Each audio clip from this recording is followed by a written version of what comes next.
Off Script with Trish Glose. Intimate interviews with interesting people. In front of my microphone today is DJ Gemineye. What's happening? Hello, sir. This is supposed to be for interesting people and stuff. I don't know why you got me here. Interesting to me. Okay. And you're interesting to me. Okay, so we're going to get started. A lot of people know local DJ. Yes. Radio host. I'm like the second DJ you've had on here. What's going on? Why couldn't true. I be the first? I know, you're right. I'm sorry. You just won favorite DJ.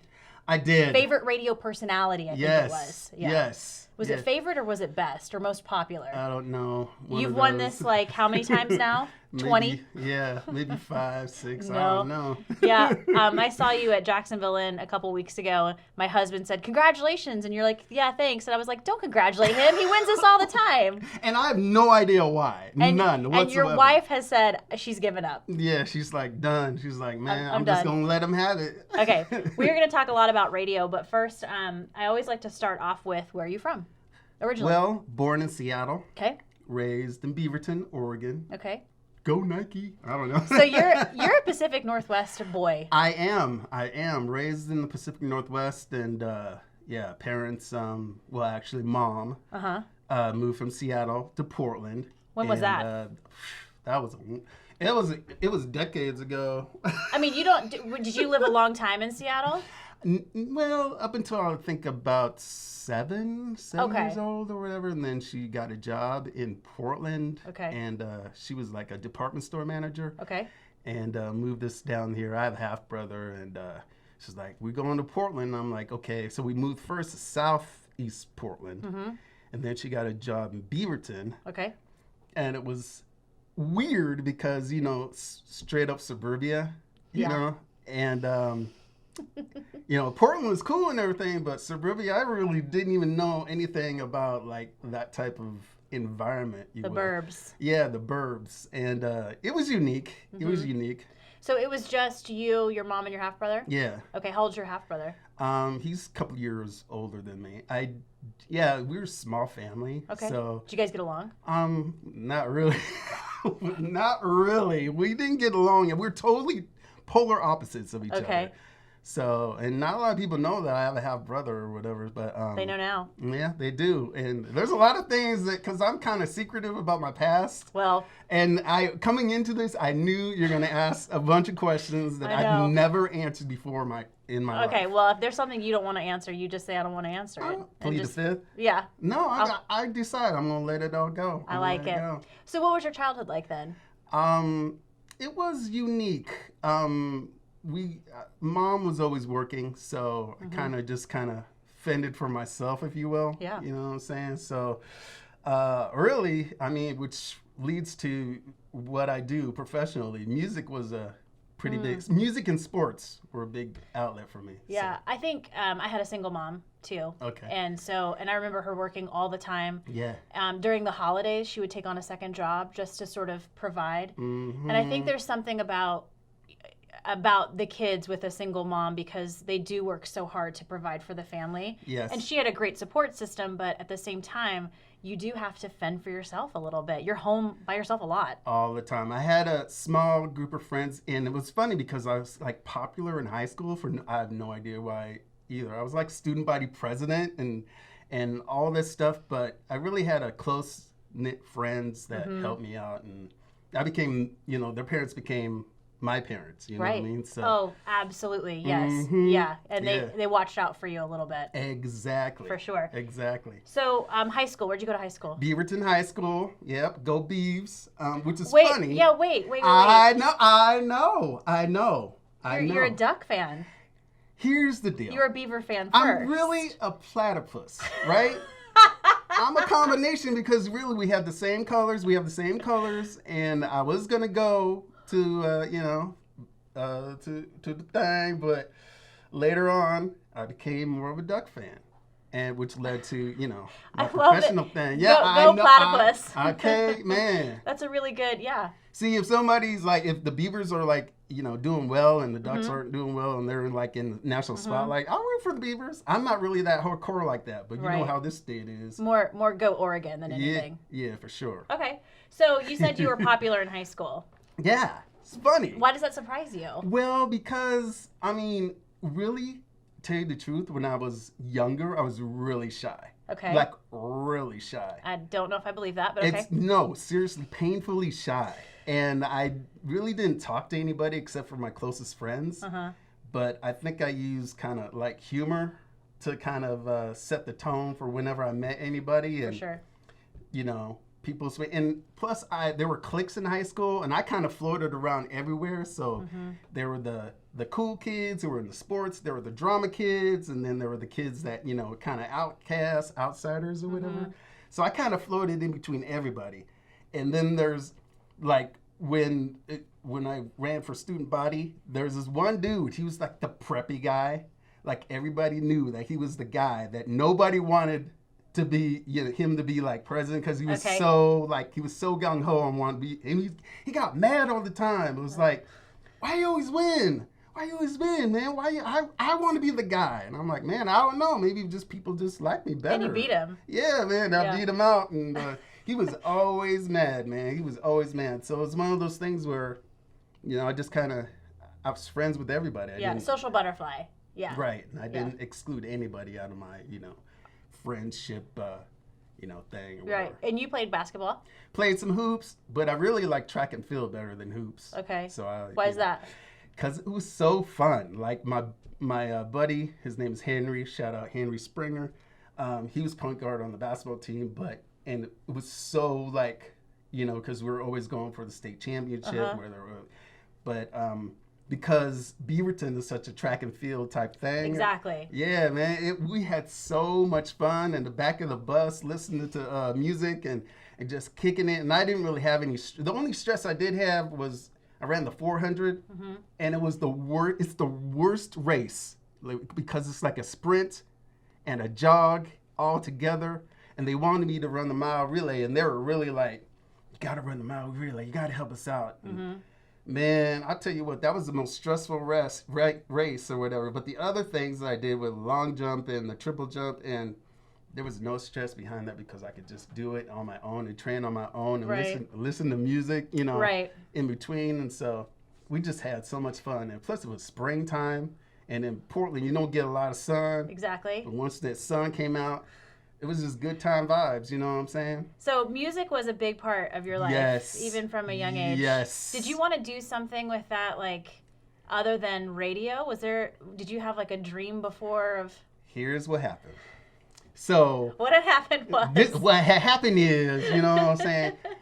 I really, like, loved music. I had, like, such a love for music. And in Portland... There weren't like a lot of R&B or hip-hop type stations. We had Z100, which played top 40. But, you know, you had BET, you had MTV or whatever. But, they, you know, I just had a love for, you know, soul and R&B and all that stuff. But my weakness is I couldn't play a musical instrument. I wanted to play a musical instrument, but I could not figure it out. What did you want to play? Anything specific? Well, started out with violin and like in school or whatever. Yeah, I know. The recorder? Man, all I could do is Mary Had a Little Lamb and I was done. Okay, so violin. Started that and I couldn't play that. I tried to play the piano. I couldn't get that. But then I saw some people like DJs. Okay. On TV. And I'm like, ooh. They get to just play music and you didn't have to learn really. Right. And I have this weird thing with my ear is like I can hear music and, you know like what songs go with what, you know, it's the flow kind of. Yes. And that's kind of how I got into DJing really. So DJing was like my first thing before I even got into radio. I wasn't even infatuated with like the radio announcers on radio. Except for there was this one guy who was on Saturday nights on the community station, and his name was J.W. Friday, and he was like one of the guys I was really like, because everybody knew this guy. He was the cat that played all the, you know, hip hop and R&B and all that stuff. And actually, that's how I got into Prince music or whatever by listening to that guy, because that's my favorite artist or whatever. And I was like, DJing.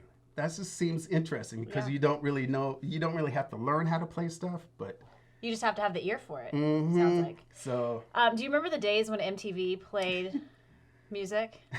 Do you remember those days? Yes. And music videos and my favorite were the blocks when they had one artist and they played like 4 or 5 different songs in a row by that artist. Those were my favorite. And I was so excited when Michael Jackson would have the the blocks or Prince or Madonna or whatever. You knew they were going to have all the songs that you really liked. Yeah, those were the days. Those were the days. Those were the days. Mm-hmm. So let's talk about Prince really quick. Oh, we can't talk about that really quick though. Really quick, because you love Prince. Yeah. We could talk about this for a minute. How did you discover? What were some of your favorite artists growing up? First of all. Well, first of all, Jacksons. Jackson 5. Yes. Well, actually, the Jacksons. It was like after they left Motown or whatever. So when they got into the funk vibe or whatever, when Michael was like transitioning into his own solo career. Mm-hmm. So growing up, Stevie Wonder was a big one because my mom really loved Stevie Wonder, so she had like all of his albums. So that was a biggie. And man, I just happened to stumble on this dude, man.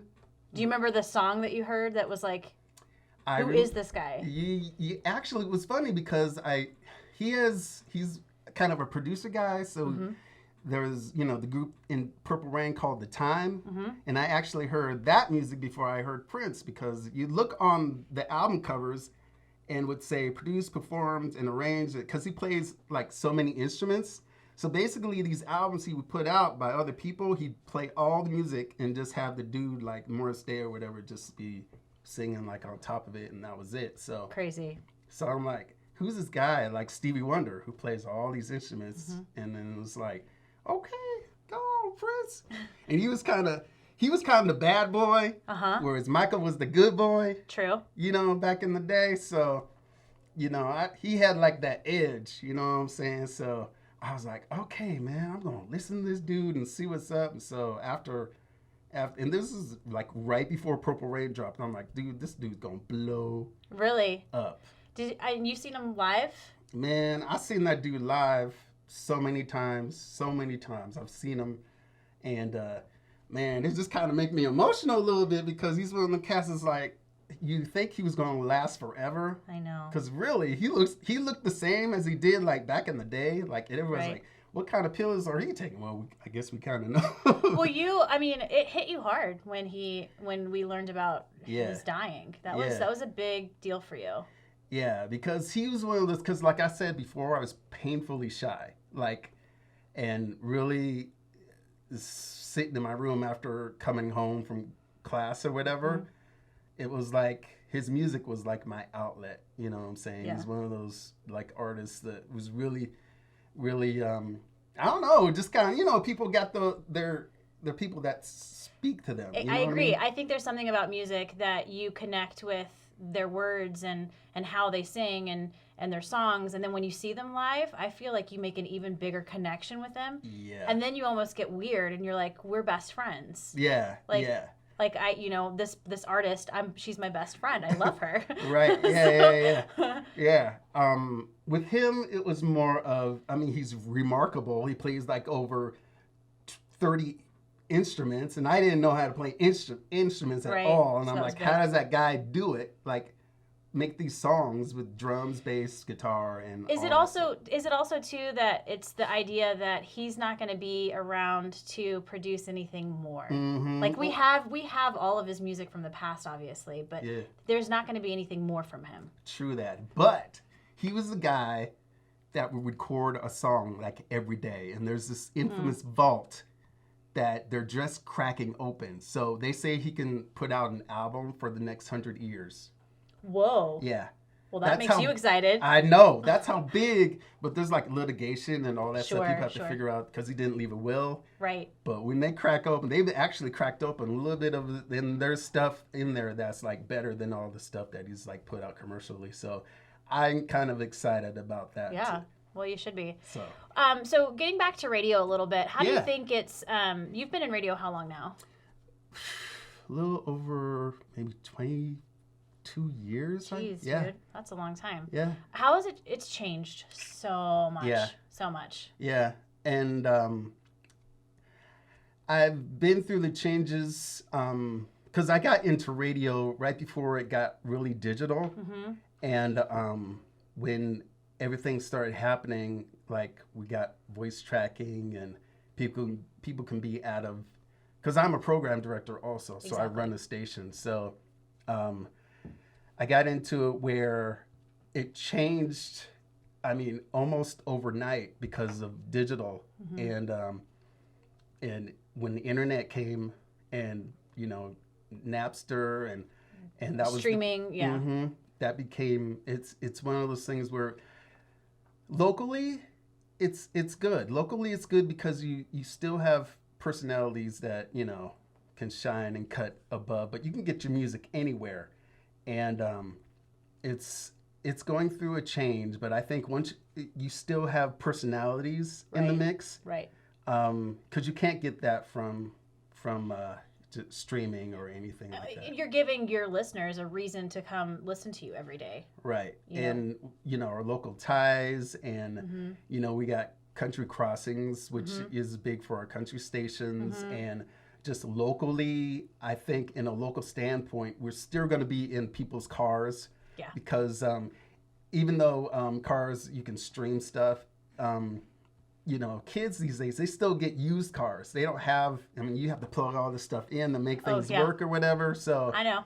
My car is a little older. Right, so right. I got to make it work. Yeah, and I mean, kids make it work, but at the same time, when moms are driving the kids to school or whatever, they just want to go in and press the button, and that's when radio has an opportunity to shine. I mean, it's been through a lot of changes, and I've been through it all. I mean, the 2000s were probably the biggest, you know. But you're still here. Which is weird because, yeah, I started, you know, late 90s, early 2000s. And I'll tell you what, I went back to Portland and did radio for a couple of years. And, you know, that was the funnest time of my life. But that was at the point where, you know, artists came to the studios and did, you know, interviews. And it was, you know, pretty magical time because they just signed on a hip hop station, and so we were kind of part of that where we do radio remotes and people would show up like, you know, maybe 2 minutes after we did a break on the air.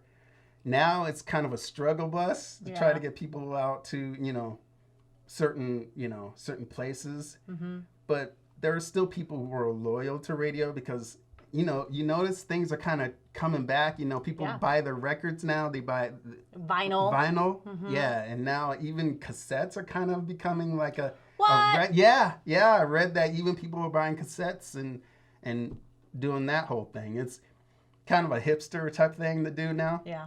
But gosh. And Portland is huge for that. Portland is huge for, you know, vinyl and all that stuff. So radio is kind of like, it's kind of retro-ish in a way, especially for kids. Right. You know what I'm saying? Millennials, I guess you would call them. The millennials, kids these days on listening to the radio. Yeah. Who have you met? Like, some cool people that you've met through radio? Man, well, I've talked to a lot of folks, and I've met face-to-face a few people. Timberland, I met him.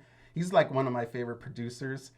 You know, he's done Justin Timberlake stuff, and of course, you know, Missy Elliott and all them cats, but yeah, man, that was in Portland. I was driving the bus because there was a huge concert in Pioneer Square where the radio station shut it down and brought their own artists and did concerts or whatever. So, yeah, I was one of the bus people or whatever that would, you know, pick up these artists and bring them down to the thing. And, yeah, I was talking to him and MC Hammer. Stop. Yeah, man. Hammer was cool because he was talking about all these stories when we were driving him and his huge posse, if you will. We had like 50,000 people in this group or whatever, talking about how he met Tupac and how he was, you awesome. know, and I talked to Pharrell, Questlove.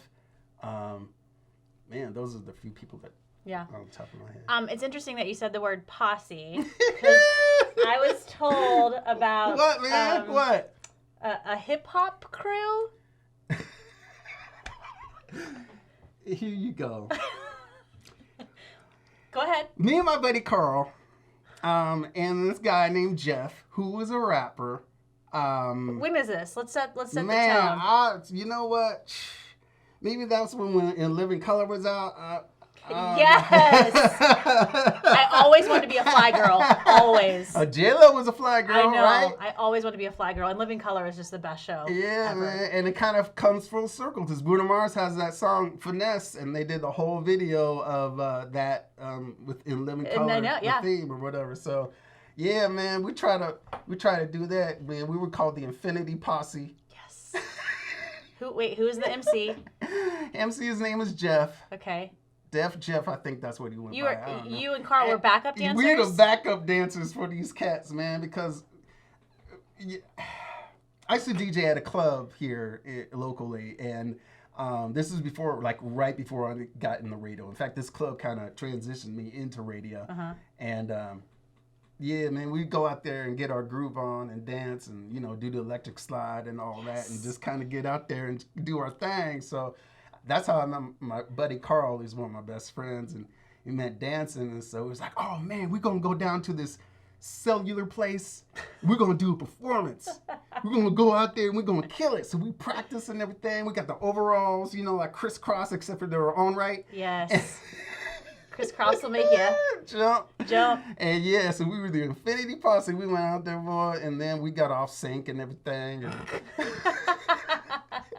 but we still were just trying to get it, man. We were trying to get it in.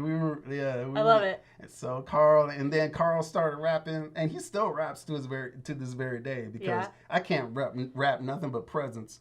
But he still got rhymes, and he does like schoolwork, and so he goes to all these little seminars, and he puts together raps to these seminars. I've seen him dance. Yeah. Good dancer. Yeah. So we both get our groove on. I like it. Kid and play. And you do a lot of nice. We do it, man. All right, I have to see that. You do a lot of DJ on the side, just like for one you mentioned you had 5 proms this year. Yeah, I had 5 proms. And I do, you know, private functions and I don't advertise that I do weddings, but I do weddings. Okay. So I'm not like booked out like a wedding DJ per se. Right. But I do a lot of stuff because that's how I started. I started DJing. Exactly. I was going to ask you, what is it about DJing that just?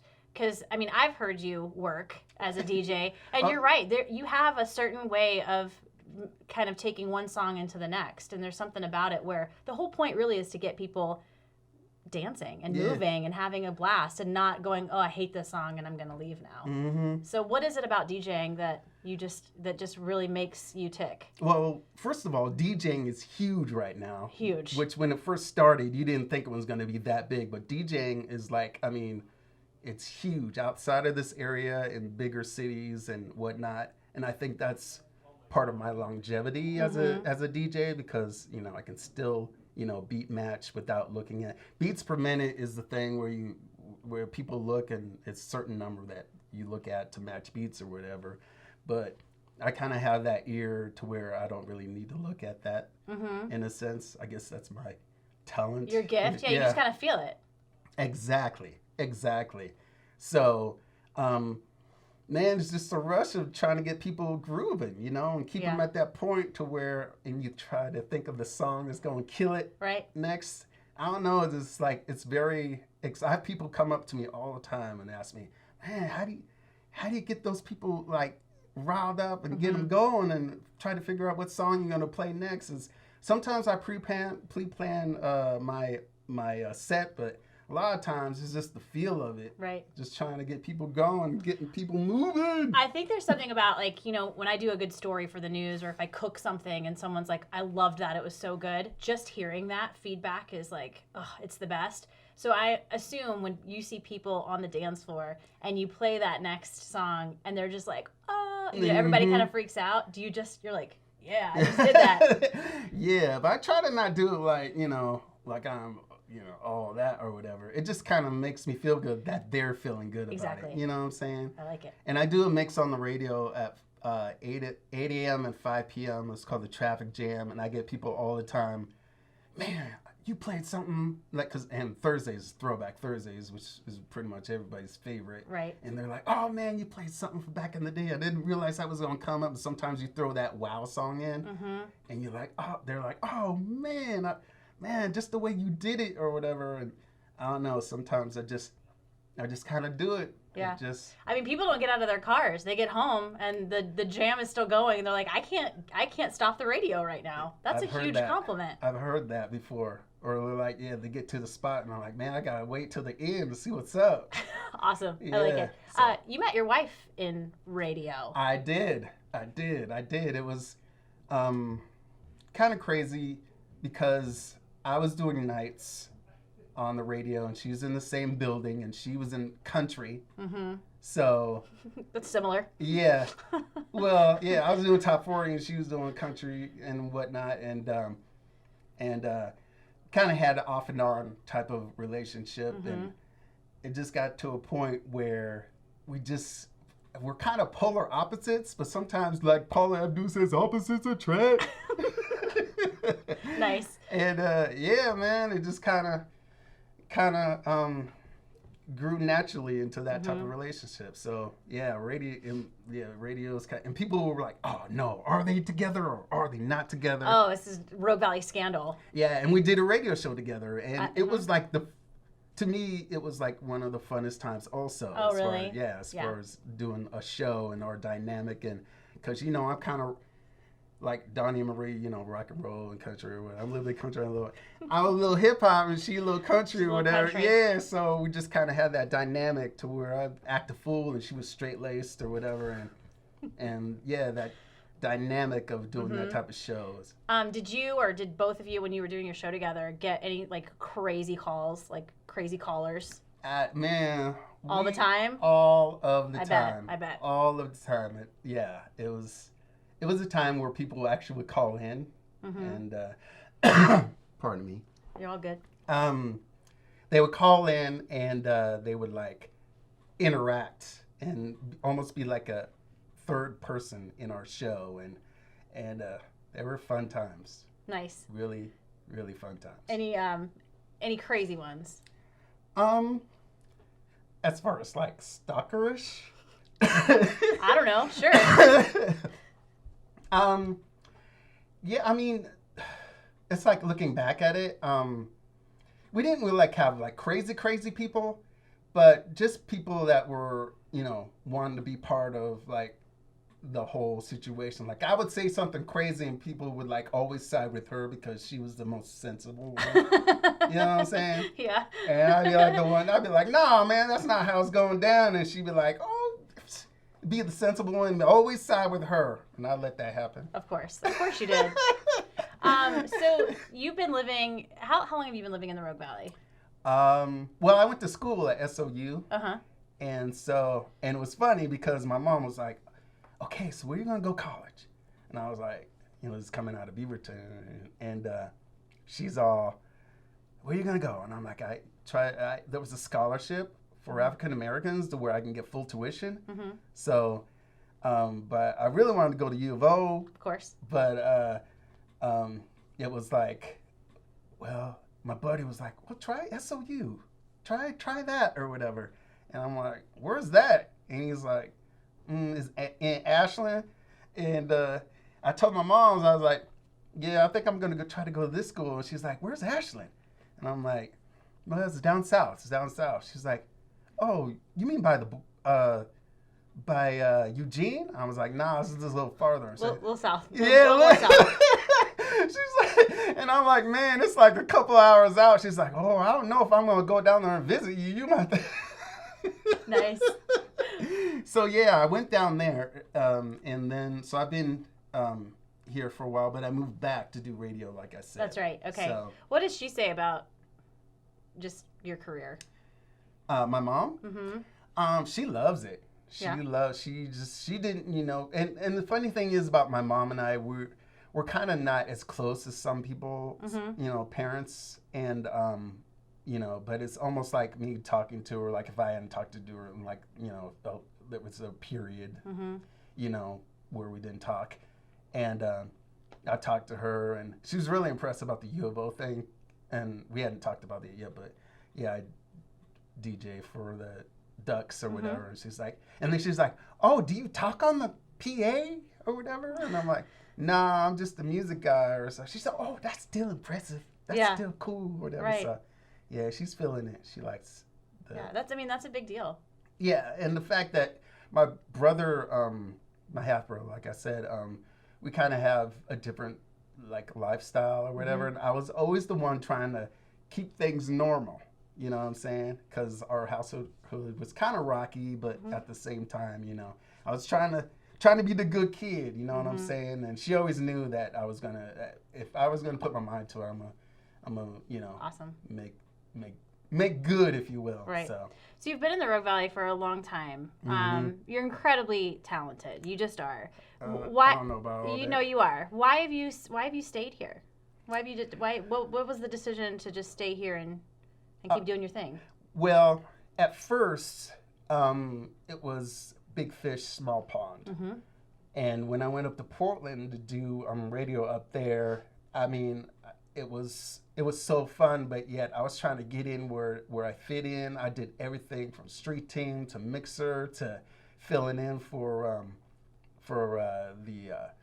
the regular DJs. I was also producer of the morning show, and I was just trying to get in where I fit in. And I was like, man, I got really, if you want to keep it real, I really want to keep it real. So I have an older son, and his name is Kenyon. And when he was younger, him and me and his mom split up. And I was like, well, if that's going to happen, I'm going to go up to Portland and try to make this radio thing happen. Really, what it comes down to it is being a father figure. And I knew he needed that. So I had to come back to to home to make him, situated and be a father. You know what I'm saying? Yeah, so. I do. So that was, how old was he when you decided to come back to the Rogue Valley? He was, 3 or 4? I think it was like right before he started getting into, preschool and, elementary school.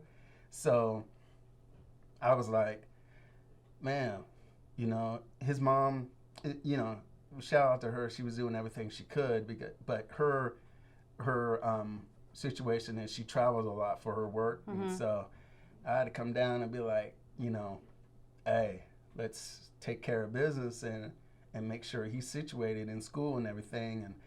And really I had to put my career on hold. But at the same time, it wasn't put on hold because we got that morning show and it was like, again, big fish in a small pond. Everything started clicking and I was like, okay, because I'm a big city guy.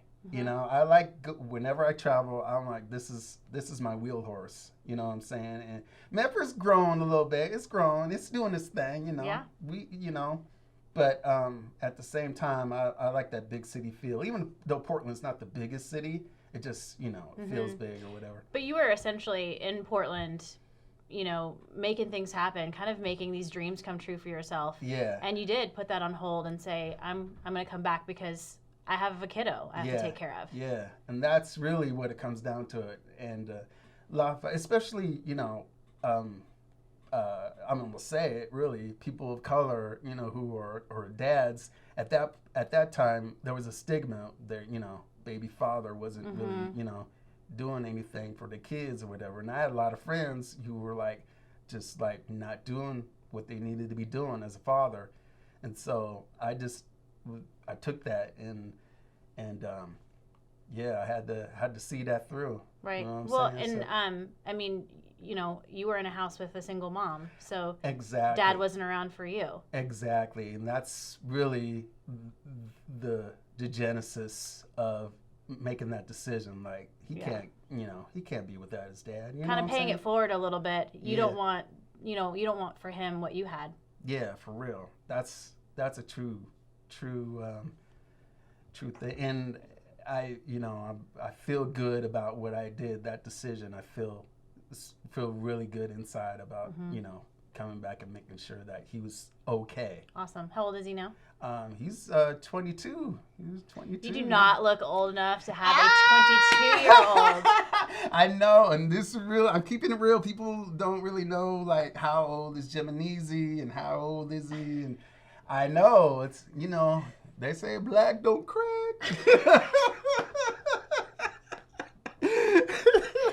Oh, that's awesome. That's good. Yeah, man. I just try to, Well, good for you. You know what I mean? And I think, it was, a lot of people will be like, well, not good for him. It was the right thing to do. But I think everybody's battle and everybody's struggle is their own. And we can't judge it because, you were doing what you were doing, but you felt the need to come back and be there for your kiddo. Yeah.